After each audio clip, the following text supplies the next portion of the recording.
Thank you, Brent. Welcome, everyone. Also, thank Project Ambivalent Enmity and Heidelberg University and Heidelberg University of Jewish Studies for hosting this. Being given an opportunity to speak on this topic is really interesting to me, and I think it's a very intriguing topic to go into in more depth. So, any opportunity is always very welcome.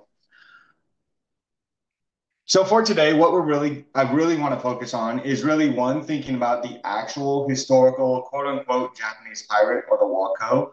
And this is really going to focus on the late middle period to the early modern period in East Asian history. However, I want to point out from the start, this is not the beginning of maritime predation in East Asia. This would date to at least as early as the Han Dynasty, the 3rd century BCE to the 3rd century CE. So there's a longer history here that I think historians can kind of get into in future work. Also, today, after talking about the Wako themselves, then we're going to kind of explore understandings and uses of the Wako, thinking about how this history was grasped and deployed in both official and popular discourses during this time, but also in later centuries, specifically what I've identified as the long 20th century.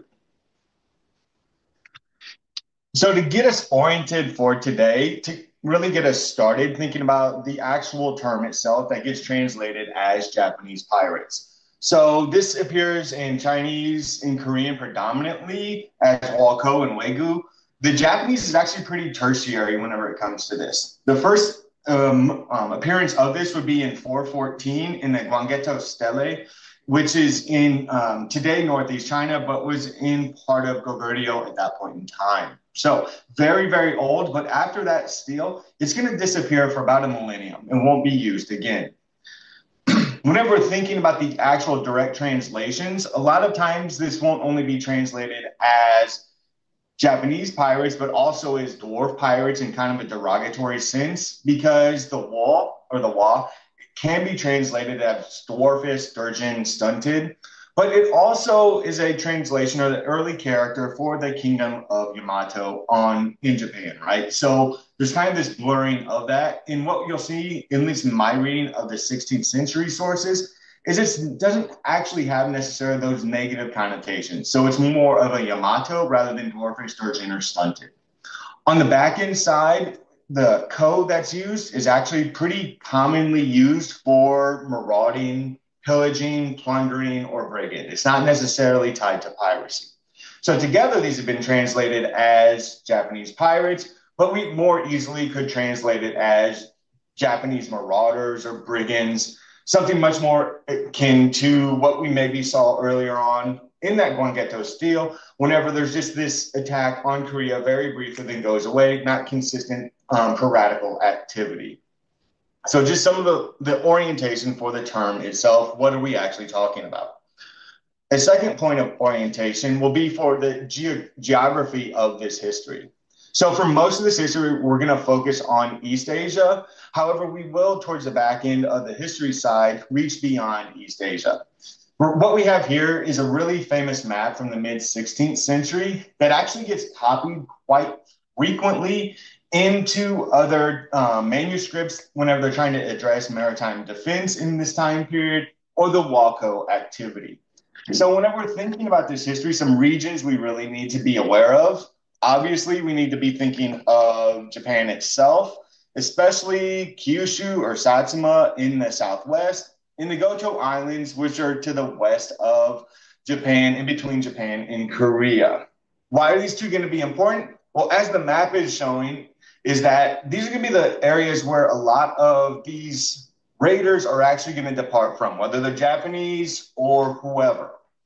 And so departing from the Goto Islands is going to be the point where you're going to head for Korea, or for northern China, northeastern China, you can think Shandong Peninsula, that area, as well as East China. And we're thinking like the Shanghai area today.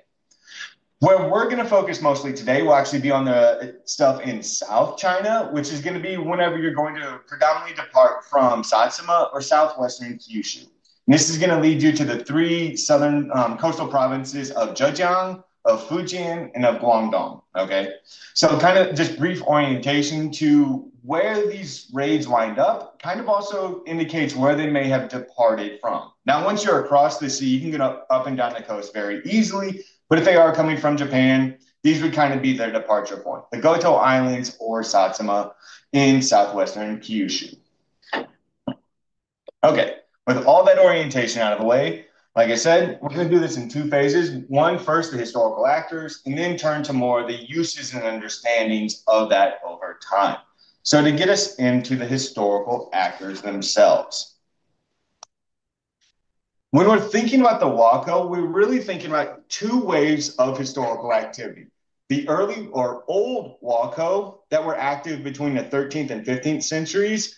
In this way, we can subdivide between the 13th century raids that were really caused by food insecurity in Kyushu itself, and then the 14th and 15th century activity that tied to the militarization of Kyushu following the Mongol invasions and Ming China's prohibitions on private seagoing activity after 1372. So we can see these two waves and slightly different motivations within them. In the second major wave, so the later or new Wako of the 16th and 17th century, these are going to be directly linked to China-Japan relations, especially after 1548. Because in 1548, Japan will be kicked out of the Sino-centric diplomacy and trade system, all official trade flowing through there. Get into more details on that in just a minute. When these missions end, a lot of the traders are going to be set to turn into raiders. So we have those, and then we're also going to have to deal in the 16th century with a sub-period of 1592 to 98 during the Imjin War, because we're going to see a change in the use of the term Wako from something that's very much focused on this kind of piratical activity into something that's very much tied to the state violence of the Imjin War, okay? So we have these various waves of Wako activity between roughly the 13th to the 17th century.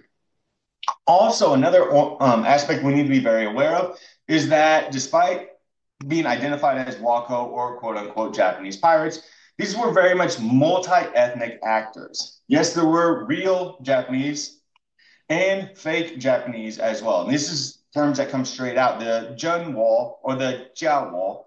And so for the fake Japanese or the fake Wako, what we really see are Chinese actors, Koreans, Mongols, even Portuguese, Ryukyuans, and Southeast Asians being identified as Wako over time.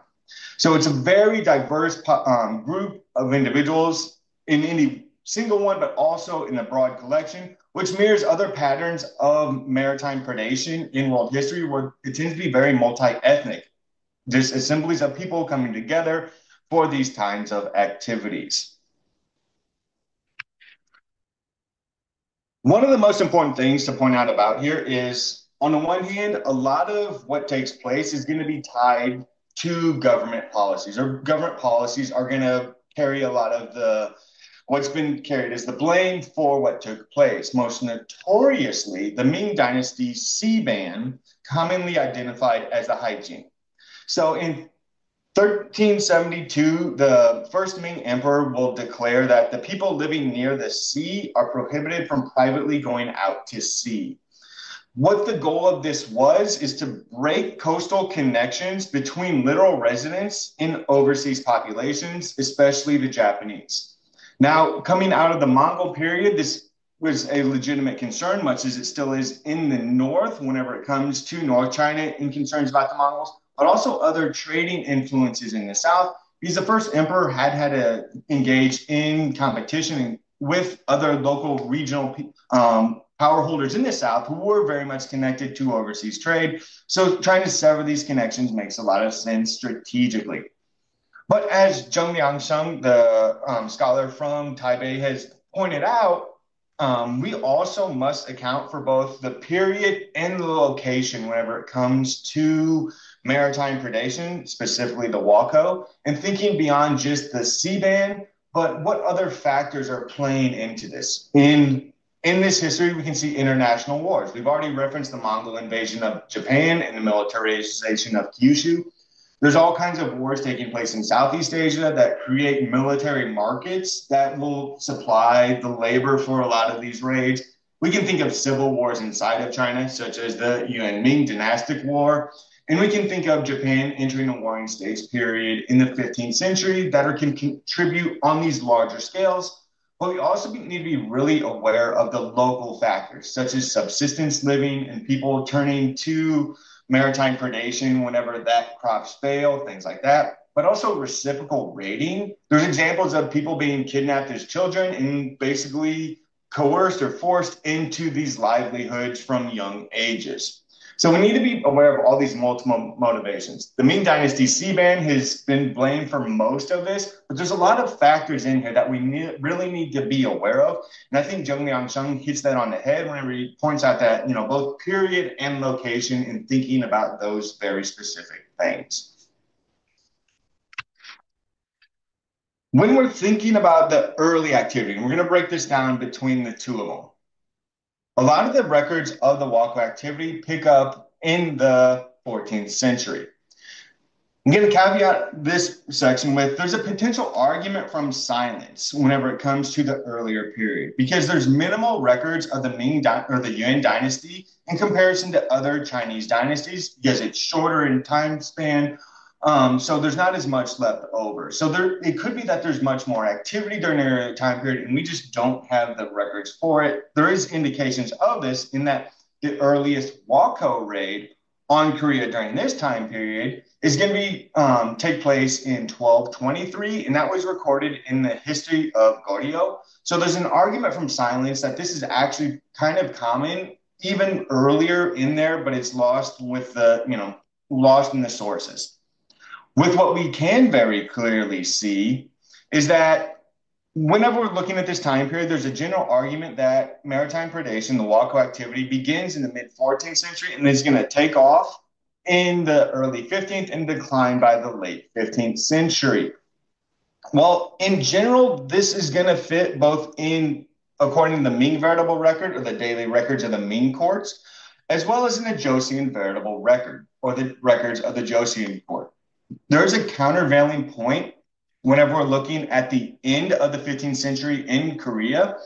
One of the hypotheses that I have for this is that this is actually going to be tied to the instability in Japan as it's really getting into the period of the warring states, period of the civil wars exploding across Japan, that at least reaching across those straits for piratical activity becomes much more prevalent, whereas in South China or in China at the same time, it still remains comparatively low.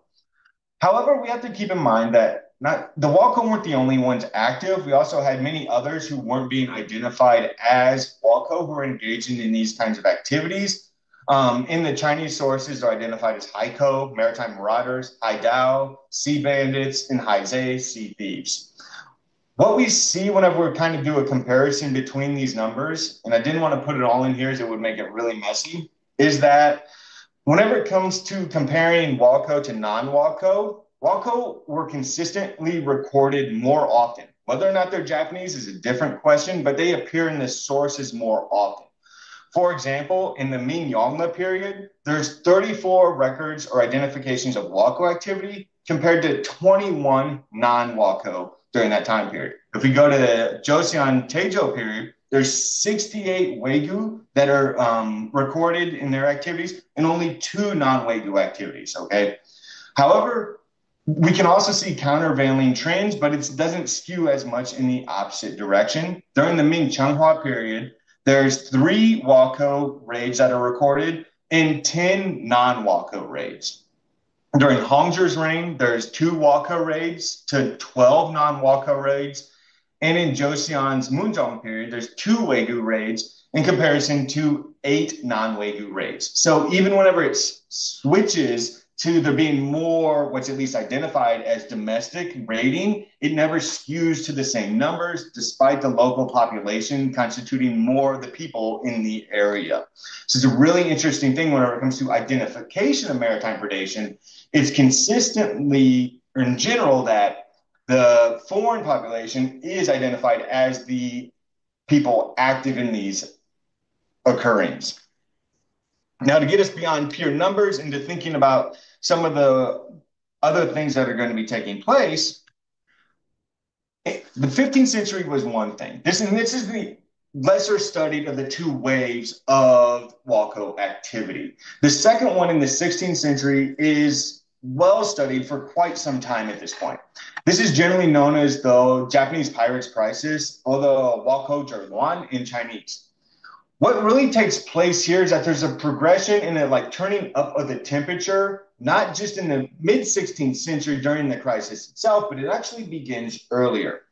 Because beginning at least in the early 1500s, if not the late 1400s, there's many coastal residents really start to flaunt the sea ban in especially South China. And trans-regional smuggling has grown to the point that it becomes much more visible in the historical record. This is one of the challenges with this kind of history is a lot of it will slip beneath the liminal line in recorded history quite frequently. So whenever it does become visible, that says it's quite common at that point. So by the late 15th century, late 1400s, probably, but definitely by the late or early 1500s, early 16th century, we definitely have widespread trans-regional smuggling with operations from South China to Japan and throughout Southeast Asia. What's going to turn this smuggling into widespread raiding is going to take place in 1548. Because in 1548, the Japanese will be expelled from the Sino-centric diplomacy and trade system. This is because in 1523, when the official mission arrives, two missions arrive to Ningbo in East China, and one has an old permit, another has a newer permit from the emperors, and they get in a fight and basically light the coast ablaze. So what happens is they're ordered, removed, and ejected from the tribute trade system, okay? What's going to take place then is that alongside that, in order to make sure that those connections with the Japanese are severed, the Jiajing Emperor is going to order a strict enforcement of the sea ban. Well, where this is going to tie and lead to a lot of the raiding is the fact that a lot of the coastal traders who had been involved in that smuggling, whenever it comes to real Japanese Walco, had taken out loans from daimyo in Kyushu. So whenever the Japanese are kicked out of this tributary system and the sea ban is strictly enforced, there's no way to repay those loans for them. So part of the raiding is in order to get payment back for those loans that had been taken out, as well as getting and acquiring goods that were no longer in Japan after the tribute or the official trade had been severed in 1548. So on the real Japanese side, there's some good motivation or some clear motivations there for engaging in these kinds of activities. On the fake Walco, the Chinese side of this, we definitely have the powerful traders who were tied to the real Walco in those concerns about repaying those loans, right? But we also have other local actors who maybe aren't as well connected at the start of this situation, who are going to engage in these kinds of piratical activities, especially whenever real Walco show up, because engaging with them and fighting alongside them in these raids for local actors who maybe weren't that powerful at the start, this was a very effective way of enhancing their ability to extract resources from other settlements in the area. You can think of smaller settlements and people from smaller settlements, coastal settlements, raiding larger ones like a county town or even sub-county towns raiding county towns or county town residents raiding prefectural capitals. And so this is going to be part of this story is local actors working with the real Walco whenever they show up to enhance their own abilities to extract resources from in the surrounding area. But that's not the only one. As the sea ban gets cut in force and all this, what had been smuggling trade is severed along the coast, you even have the quote unquote little people or the everyday people of the coast being cut off from their activities as well. Rather than the large scale overseas trading, what a lot of the local people, the Xiaoming, the little people of the coast, the everyday people had been engaged in was really fencing a lot of these goods that had been ill gotten or bringing out goods to trade, right? And so the fencers of the coast had also been cut off from their livelihood. And so picking up, all the weapons that were around them in these fishing villages was very easy to do, as Robert Anthony's pointed out, for the Qing period of maritime predation, right? And so whenever it comes to the mid 16th century, there's competing interests in engaging in the widespread coastal raiding that's going to permeate the coast for the next decade and a half. And it can range from the loans that have been taken out by Chinese traders from Japanese daimyo. It's the lack of access to material goods that had been acquired via the official trade. But then we can also look on the Chinese side, and you can think of local actors who are working with the real Walco to enhance their abilities to attack larger settlements, not just smaller settlements. And even to me, it's the little people, the Xiaoming, the everyday people in their stories of how did this affect them? Because they're the ones that are harder to see in the historical record. And for like the fencers specifically, we can think of they're cut off from their livelihoods because of this smuggling trade being strictly prohibited during this time period. And so even they are going to turn towards the raiding in ways that they maybe hadn't earlier on, right? So there's multiple levels to this, multiple motivations. In between 1548 and 1563, there's going to be thousands of raids recorded up and down the coast. This is also going to be the moment, though, that this is really going to start to be really strongly de-leveled as a Japanese occurrence. In one of the most famous hand scrolls of the time period, we really can see this because originally this hand scroll had been attributed to Cho Ing. We now know it's actually anonymous. But in this, the people who are very much the aggressors throughout the scene are the Japanese. And they're easy to identify because of clothing and hairstyle, as well as weapons being used, right? And so during this time period is where narratives about this being solely the Japanese really, really start to take hold, not just in official discourse, but also in more popular memories that we can see in visual sources like the Walco Illustrated Hand Scroll.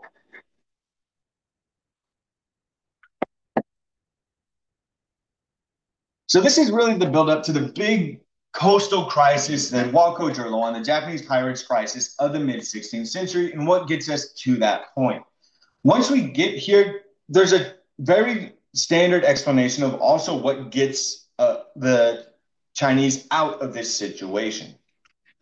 And so the traditional understanding of what's going to bring the Walco crisis or the Japanese pirates crisis to an end is that between the mid-1550s down to about 1563, there's going to be large-scale military reforms that are going to be enacted along the coast. A lot of this is going to tie to the histories of Hu Zhongxian, the supreme commander of coastal defenses based in Zhejiang, as well as the relocation of Qi Guang from his Shandong birthplace to the south in order to fight alongside Hu Zhongxian, and Yu Daiyo as well coming into it. So we have these three actors really coming together to engage in a lot of what some have identified as a military revolution during this time period, but definitely military reforms of the mid-1550s, specifically with Qi Guang and Yu Daiyo, and those leading into much more effective elimination campaigns in the late 1550s down to about 1563, when everything starts to change as people get relocated around the empire to fight Mongols and things like that in North China. So by 1563, it's commonly understood that a lot of the Walco activity, the maritime predation, had subsided to quote unquote manageable levels. This allows for, in 1567, the partial relaxation of the sea ban. In a lot of ways, I think this explanation has overstated the sea ban's relaxation as alleviating a lot of socioeconomic motivations to engage in maritime predation. Because while the sea ban is partially relaxed in 1567, this doesn't allow Chinese in general to go overseas. In fact, it only allows people from a very specific area to go overseas.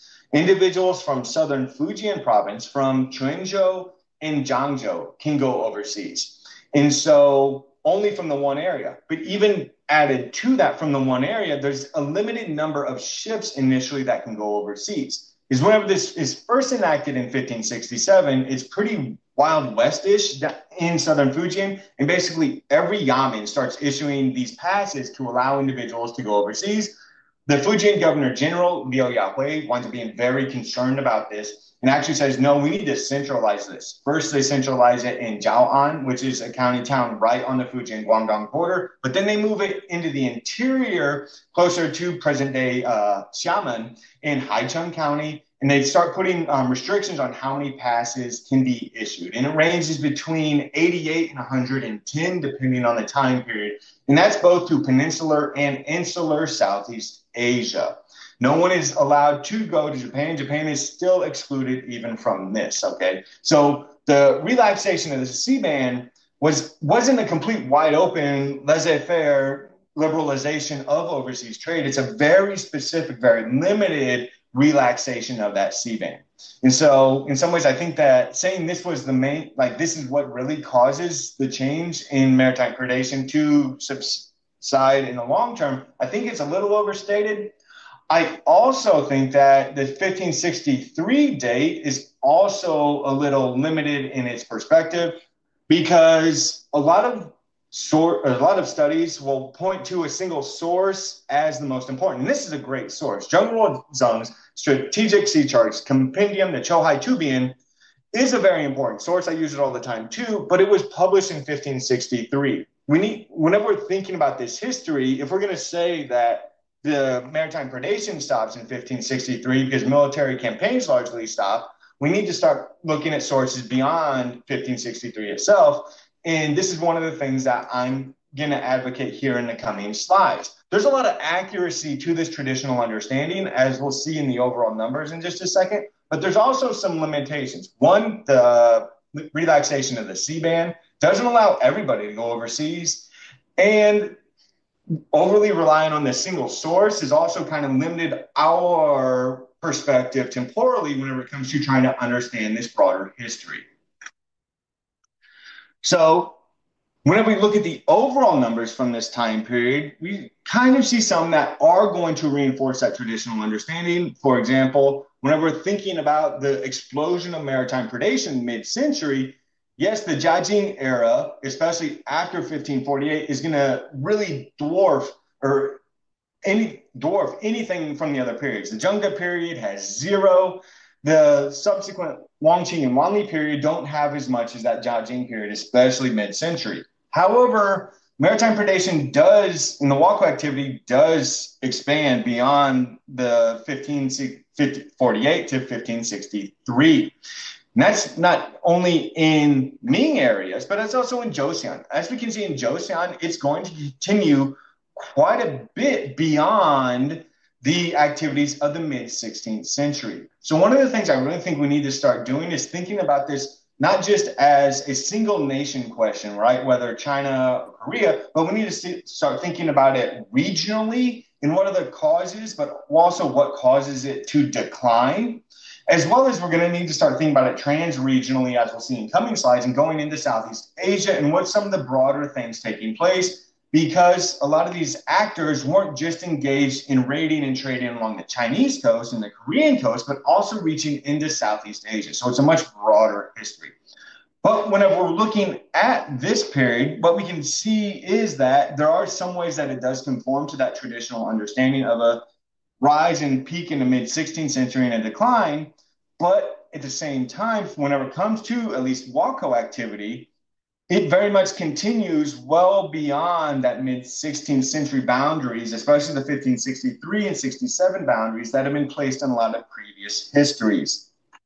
The one thing I really want to point out here is this is going to kind of reflect some future history that we'll see is also during that Imjin War, as we pointed out before, connections between state activity, specifically Hideyoshi's invasion of Korea, being tied to Wako activity. And the Wako going from just being this radical activity to actually state violence being identified as the Japanese invaders. And maybe this is the way it was originally used whenever we think back to that Guangetto steel, but that one's very, very limited and there's very little explanation.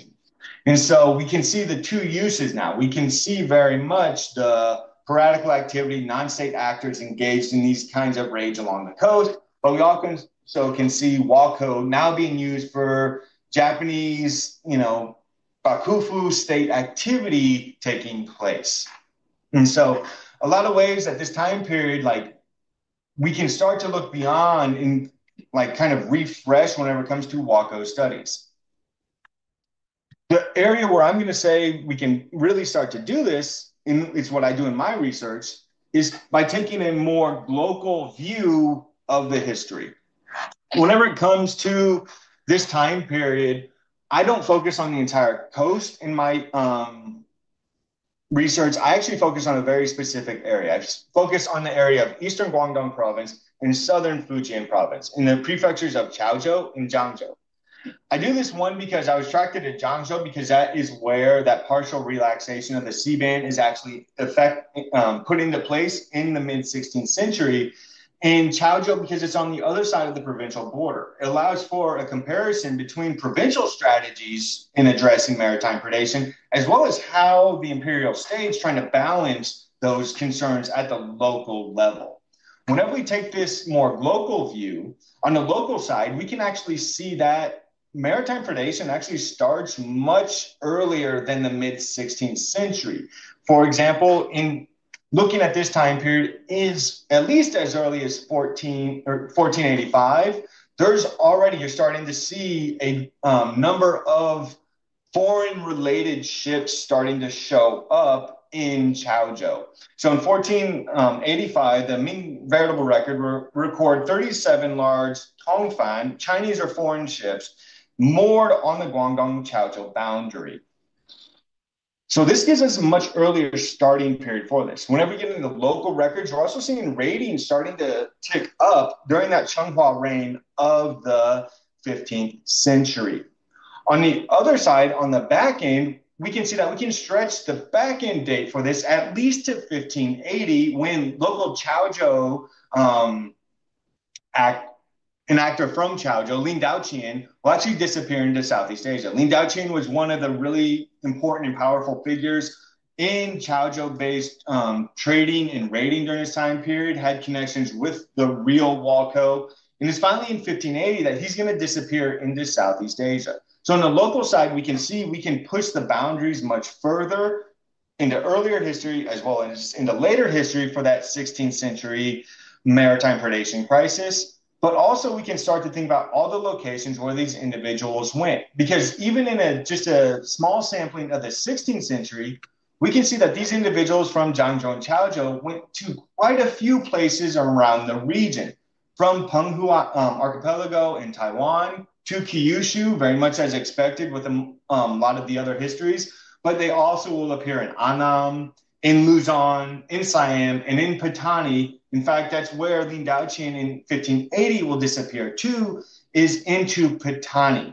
And so we can think of both locally changing the time frame, but then also the range of the space where even local actors could be connected to. And just because they disappear in the Chinese record, like Lin Daoqian does in 1580, doesn't mean they're not necessarily still active in this world, because in the same time that Lin Daoqian disappears, there's actually a raid on Western Guangdong from Patani, or at least Patani gets blamed for it, which creates the possibility that Lin Daoqian was involved in this raid, but just is not identified in the historical record, right? So taking this kind of local view, the local and global view, I think is a future area where we can really start to flesh out some more details about what this looks like, both before the Walco crisis of the 16th century, but also can we extend and push that back end boundary later? And this is one that I think implicitly we definitely can whenever it comes to the real Walco too. So whenever we're looking beyond the Walco crisis, we can start to see quote unquote real Walco appearing elsewhere, not just in China or Korea. For example, in 1582 in northern Luzon, the Spanish who were then colonizing the Philippines have to confront a Japanese quote unquote corsair in Tezufu, who's set up there and has been raiding out of northern Luzon. In the early 1600s, the Korean licentiate Cho Wan Byok, who was kidnapped during the Imjin War, will actually be taken to Dai Viet aboard one of their ships and forced to act as a translator whenever it comes to engaging with other people who are literate in Chinese character script around the region. In 1603, we have a really very well documented example of the quote unquote Wako on Western Taiwan. This one was so concerning to Ming that they will actually dispatch troops from Zhejiang to the island, led by Shen Yurong, who also brings with him the literati Chen Di, who gives us our first verifiable account of Taiwan. So we can see, like, we can push these later, even whenever it comes to real Walco, but also we can start to conceptualize the same types of individuals are engaged in activities well into the 17th century. For example, in the 1610s, Yamada Nagasama will actually relocate and basically become captain of the Japantown in Ayutthaya. And so he has his own military force, much the same as many of these real Wako leaders had during earlier time periods. And so we can see a lot of this activity of individuals who Ming in Korean sources would have identified as Wako, but who are not being identified as Wako, still very much active in this world beyond 1560s, whether 63, 67. And so we can really start to think about it in this much broader view, not just in time, but also in space and where we're really thinking of. So then if we're going to do that, we can start to think of other factors beyond Ming imperial policy and Ming imperial actions in order to start trying to figure out the eventual decline in these activities. So whenever we're thinking about Japan, we definitely have to think about the 1588, the anti-piracy edicts put out by Hideyoshi, as well as in 1592, the Vermilion Seal ships being allowed to sail into Southeast Asia, something that Tokugawa will continue for several decades before putting those Sakoku edicts into place, which, as we know, don't cut Japan off from the outside world, just limit Japanese travel overseas, right? We saw the Dutch and the Portuguese there for a little bit before the Dutch. So during this time period, what we really can think about, especially during that Vermilion Seal period, is thinking about how what had been trading became raiding during the mid-16th century, went back to trading in the late 16th and early 17th century, just not along the China coast. Because during this time period, throughout Southeast Asia, we're starting to see new China and Japan towns popping up in different places, like in Manila, in Hoi An. And so while these kinds of settlements have been older, we see new ones start to pop up during this time period where, while it's illegal for the Chinese to sail to Japan from Zhangzhou in southern Fujian, they can interact with the Japanese in these other settlements across Southeast Asia. As we've already pointed out with the campaign against the Japanese in Luzon in 1582, a lot of the places for the piratical activity, though, are also being eliminated through Spanish conquest and Spanish claims over the archipelago during this time period. Whenever we think about Taiwan, this is one that shows up big in the early Dutch sources, is that there's a ton of Japanese in southwestern Taiwan, and that it's actually the Japanese, not the Chinese, who are the initial rivals to the Dutch on Taiwan for influence and control, because the Japanese are there for the deer skin trade, to put the deer skins under the samurai armor to protect the body from the armor itself, right? Over time, as the Sakoku edicts are put into place, Dutch colonization starts to transform this space, which then runs us into the questions of the Zheng family and their longer history in position in East Asia come the mid-17th century, right? So whenever we start to think globally with the decline of the Wako, it's not just about those imperial policies in East Asia, but there's broader things taking place outside of Ming imperial policy that we need to be aware of and account for as well. What I'm going to do now, I want to return us to the local, though, because this is a place where I think there's the most room for growth whenever it comes to studies of this time period. So whenever we're thinking about the local, as Jung Liang Sung has very astutely, in my opinion, pointed out, we need to focus on period and local motivations. Well, whenever we're thinking about Chaozhou and Zhangzhou during this time period, there's an island on the boundary about 13 kilometers off the coast, Nanao Island. For a very long time, Nanao had been at the center of maritime predation dating back to at least the Song dynasty. During the 16th century, Ming was very much concerned with gaining greater control over Nanao because it was, for all purposes, a smuggler pirate point. It was a hideout territory, whatever you want to use.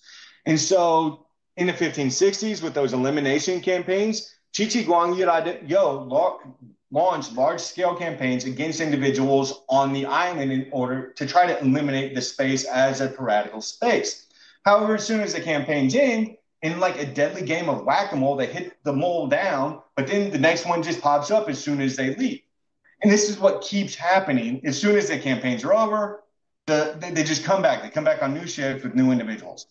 And so in 1575, what Ming will actually order is the bifurcation, the divisioning of Nanao Island. And this isn't big. It's only about 115 square kilometers. And they divide it with Fujian responsible for the eastern sections and Guangdong responsible for the western sections. So between Zhangzhou and Chaozhou. They will also establish a garrison town on the island with a Nanao vice regional commander who's directly over several hundred troops who are stationed on the island, as well as designating about 3,000 troops from Zhangzhou and Chaozhou to patrol the waters around the island.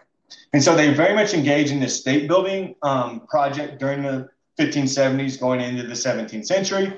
But then they'll also engage in what some people may identify as economy building or community building. I think these are more economy co-opting and community co-opting in ways that they're trying to take over things that had already been taking place on the island. And to give us a clear visual of this, in 1699, a gift to the Qing Nanao commander was a 12-panel black and lacquer screen that was given to him on his 60th birthday. Well, this allows us to see a lot about what this Nanao community looks like. And there's two spots I'm going to point out specifically right now so we can visualize what this economy co-opting and community co-opting really look like.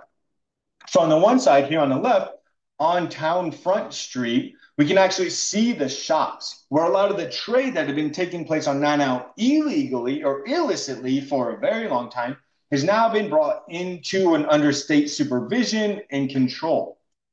We also, on the western side, I think can see some of these maritime communities, in this one, fisher people, who are now living on the island also under state observation and control. Because on this very last house over here, it seems like we have a mother and child watching a father and maybe brother coming back from fishing using some of these boats over here. So whenever we're thinking about locally, we need to think about how it is that the local communities and local situation has been changed, purposefully changed during the 16th century and going forward to really understand why it is that maritime predation does eventually subside to a large degree. Not just imperial policy, but really taking that history from below perspective and trying to understand how local communities changed during this time period. Okay, so that brings to a close all the historical side of what was taking place, what's the traditional arguments surrounding it, and what are kind of some of the interventions that I'm trying to make in directions my research would like to push future understandings. What we'll do now is actually turn to those understandings that have been out there before. We'll look at some that were historical, contemporaneous to these events, and then we're going to turn to some in the long 20th century. So to get us started with understandings of the Wako during their time period, the identification of the Wako as being multi-ethnic actually we can trace this back through the historical record. Even if we go to the Ming history that was compiled by the Qing, it's going to record in its section on Japan at the very back end of the history that 3 out of 10 were real Japanese Wako. but 7 out of 10 were just Walco followers. Whenever we go back through the histories, we can kind of see where this information, this kind of information, would have been recorded during the Ming peak in these activities. For example, in the Ming Veritable Record on December 4th, 1553, it records that south of the Yangtze in the Maritime Troubles, Japanese accounted for 30% of the people involved in these activities, and Chinese traders accounted for 70%. And these are the kinds of things that do repeatedly pop up, where the Japanese are identified in the Ming Veritable Record as constituting the Chinese between 60 and 70% of those active in the smuggling and raiding that's taking place. We can even go down to letters or field reports that were sent. For example, in the 1550s, Mao Kun, who was an advisor to Hu Zhongxian, the supreme commander of coastal defenses, will write that in general, each ship has about 200 men. The leaders and followers are all from Fujian and our Zhejiang, Wenzhou, Taizhou, and Ningbo. Sometimes there are also natives of Anhui province in the interior, but those from Fujian number 60 to 70%. Those who are so-called Wall and who knot their hair in a bun are only a score or so in number. From this, we can understand the pirates only use Wall as their name, but in fact, they are all people of our land. So really being able to understand, even during this historical moment, that the most people involved in this are local Chinese people, whether they're from Zhejiang, Fujian, Guangdong, or even the interior Anhui province, where we have the Huizhou merchants who were very influential during this time period and do connect with the Walco in the trading overseas. At the same time as that, we have some very interesting observations of what it means whenever real Walco are brought into this. Now, one, we have to understand that there are multiple crews of real Walco who will arrive of their own free will. They're not being brought in or recruited by the Chinese, right? This does take place. There are probably thousands, tens of thousands of individuals engaged in that, right? Japanese who do just show up. However, whenever we start to think and look at what are some of the ways that the Chinese are recruiting them, we have some interesting things in some of the local sources from Chaozhou. For example, in the Dongli Chronicle, Dongli is a really small settlement in Chaozhou during this time period. The Dongli Chronicle records Ling Guoxian, who's an influential leader in the local networks of this, was said to recruit one or two real Walco to act as his captains, while then he would have his followers don Japanese clothing whenever they were going into battle and use Japanese weapons whenever they were going into battle. So the captains were actual Japanese, but the followers, the people who constitute the majority even on the ships, were local, either Chaozhou people, Jiangzhou people, or others from South China. Whenever we dig into the sources enough, we actually can see that they knew how much the real Walco would be paid to join these crews. Wan Biao, who was a military specialist from the late 16th century, actually wrote that the Walco could be hired at a rate of 7 taels per person. So if you wanted a Walco to fight for you, if you were Chinese, you had to pay them 7 taels to come and fight for you. So there's this real nuanced understanding of the Walco that exists in the 16th century. However, it also gets overly simplified during the same time period. In recent histories, Wang Hong has argued that during the Ming period, there's a shift in Chinese perceptions of the Japanese because of the Walco. In that before the Walco, there's this visualization of the Japanese as just benevolent monks, right? Think back to the Tang period and all these monks coming to study Buddhism or even coming to study Confucian statecraft. However, because of the Walco, Wang Yang argues, there's a post-Walco understanding of the Japanese as murderous pirates. And this is very much reflected in writings of this time period. For example, the Ming history describes the Japanese as being by nature cunning or sneaky. Yes Gao, who was in South China during a lot of what was taking place, at least the tail end of the 16th century, writes that the Japanese are fond of looting. They disdain life. They're bloodthirsty. They branded their faces and tattooed their bodies, making themselves like abhorrent in a Confucian worldview, right? So there's this argument that they very much changed the way in seeing the Japanese during this time period because of the wako. Like it changes the way that the Chinese see the wako. However, this also depends on who you are as a Chinese and where you are and where you're active. Because we can also see that for the groups involved in overseas activities, there's a different view of the Japanese that does persist during this time period. For example, in the Boxer Codex that was compiled probably before 1592 in the Philippines, we actually can see that there's a very divergent view of the Japanese, still holding weapons, but not in the same sense as the previous images with the bare-chested Wako carrying a sword ready to attack, right? A very refined image of the Japanese.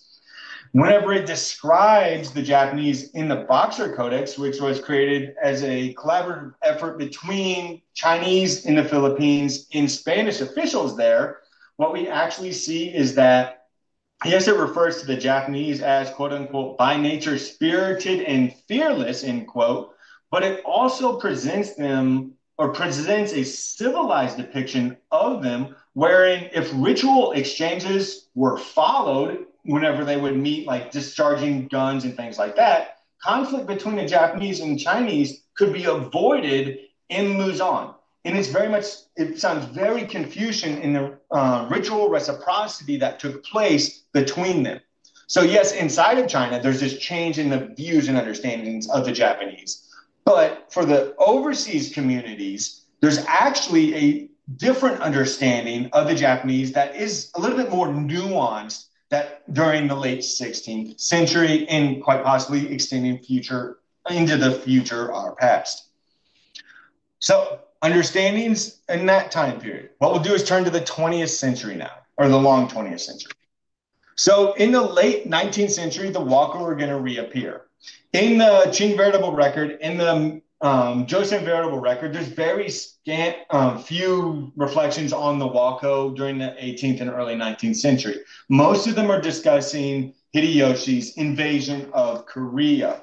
However, whenever we get to the tail end of the 19th century, in the Qing Veritable Record, the Wako will reappear in great numbers. However, it's in 1 year. They will reappear in between 1894 and 1895 during the First Sino-Japanese War, when they're no longer being used as, or the term's no longer being used to identify Japanese pirates, but it's being used as a neologism to identify actions of the Empire of Japan during the First Sino-Japanese War. Sometimes tying it back to Hideyoshi, but others just discussing like the Wako are doing this now. This is something that will actually be picked up at the start of the Second Sino-Japanese War. So almost immediately upon the Japanese invasion in 1937, Chiang Kai-shek, Jiang Jieshi, is going to write letters to kind of motivate and boost morale amongst his troops. In two of those letters, at least two of those letters, he's going to identify it as a Wako invasion. And this isn't Wako, this is Wako Qinlui.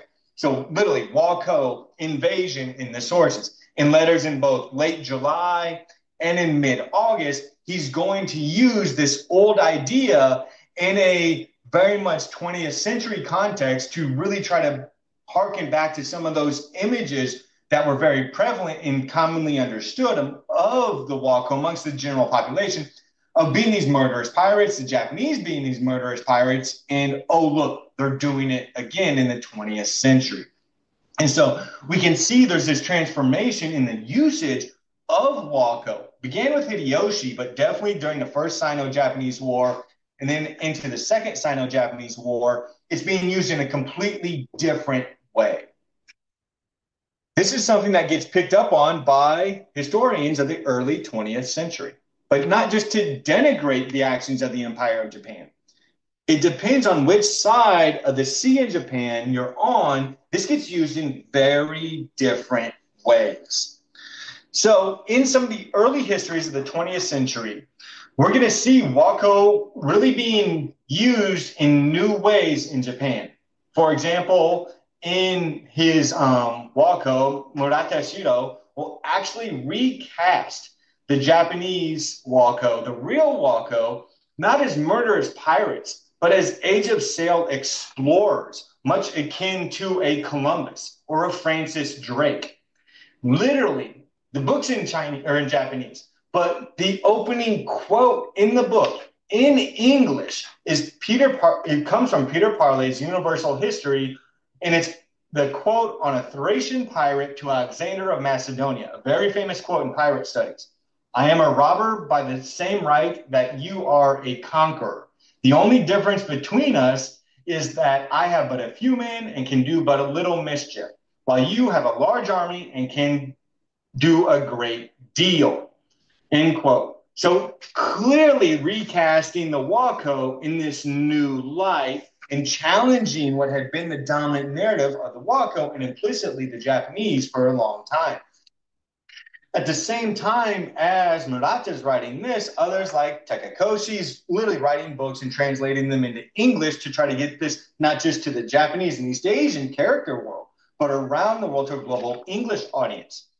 While they're doing that, Chinese scholars like Wu Zhonghan are actually picking up on the historical Wako and Hideyoshi's invasion and using the term in much the same way as we're seeing Chiang Kai-shek use it, and tying them and identifying those historical 16th century activities as precursors to contemporaneous Japanese imperial actions, and making a call very, very openly, making a call that the Chinese people need to again rise to defend the nation against Japanese foreign aggression like they did during the Ming period.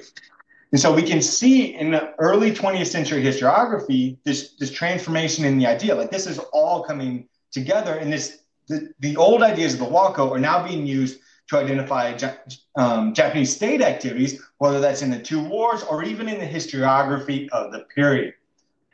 Now, to save time, I'm not going to do much other historiography review. Where I want to end today is with a reflection briefly on Chinese memories of the quote unquote real Wako, and then memories of the fake Chinese Wako. So first on the Chinese side of this. So those ideas of the Wako as murderous pirates persist and are continually reinvigorated and reinforced in popular memory in say the early 21st century. I'm sure it's not that different in the late 20th century. But whether that's through popular histories like Fan Zhongyi's grand biography of Qi Guang that picks up this kind of narrative, film and TV like Gordon Chan's God of War, which acknowledges that there were Chinese Haiko maritime marauders, but the majority are Japanese pirates. And in fact, in that one, they're not even just fighting Wako, they're fighting actual Japanese daimyo soldiers. Or even down to historical tourism, where sites of famous battles or military maritime defense are really pushed as sites where these kinds of resistance, the Kang Wall, the same as the Kang Ri, for resisting the Wako, resisting the Japan, are pushed for local tourism today inside of China. So these Chinese memories of the real Wako still very much tied to that one interpretation of them that developed during the Ming period and then was brought back to life in the late 19th and early 20th century. On the other side, though, and this is where I think there's a lot of interesting conceptual work to be done, memories of the fake Chinese Wako, because it gets really diverse in some of this. Like these are all new ideas. I haven't really done a lot of too much thinking on these, but just thinking about some of the ways that the fake Chinese Wako are remembered. I'll use one example. Lin Feng, who was from Chaozhou, he was Lin Guoxian's nephew, who in 1574 will sack Manila, which is then controlled by the Philippines, and then try to set himself up in northern Luzon. So in museums in Chaozhou Shantou today, Lin Feng is identified as a local notable, alongside others like Lin Daoqin and some other local important people. He's literally like portraits of good descriptions of his activities, acknowledges the predation, but he's a local notable person of, who should be known. However, when we start looking at other areas, we can see complications to that view. For example, in the Philippines, Lin Feng can be identified or has been identified as a foreign invader. Cesar Callante's Popular History, the Lima Hong invasion, does this. But we can also go back to the Spanish period. And there's histories of the Lima Hong invasion from the Spanish period in the 1890s that are using him to try to build up this Filipino-Spanish nationalism during that time period. Some scholars in China have started to identify Lin Feng as a proto-anti-imperialist, that whenever he's going to the Philippines, he's not going because the Ming forces are at his back trying to eliminate him. He's going to drive the Western imperialists out of Asia. Or we can also see for the local communities in northern Luzon, where he occupied for about 8-9 months, that he's now come to be seen as the progenitor of a overseas community, of a local community, as his men had slept with and reproduced, procreated with local women, that there's communities in this area that now lay claim to him as being, kind of like this progenitor figure for who they are in their local identities. So very much complicated memories that in some ways parallel the Chinese memories of the real Wako whenever we think about the foreign invaders, but then go in many different directions whenever it comes to a lot of the understandings of who these Chinese fake Wako were and what is their legacy in this region. Okay. Thank you for listening. I will go ahead and stop my screen share and we can have, I hope, a fruitful conversation.